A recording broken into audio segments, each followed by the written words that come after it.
Savolni eshitamiz bolalar. 6 qo'shilgan 7. Ikkita qalamni joyini shunday o'zgartiring. Ifodani to'g'rilang.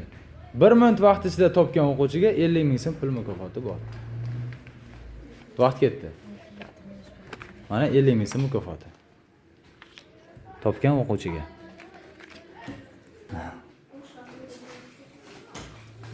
Olti qo'shilgan 7 teng 5. Ikkita qalamni joyini shunday o'zgartiring. Ifodani to'g'rilang.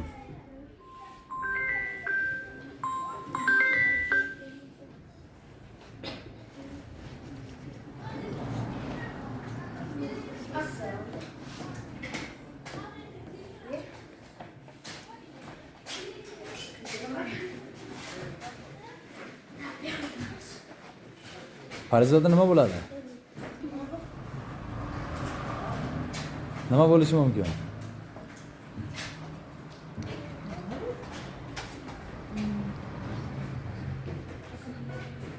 Olti qo'shilgan 7 teng 5. Topolmadingmi? 50 ming so'm yutib olishlaring mumkin edi. Xo'p, javobini kommentariyada qoldiramiz.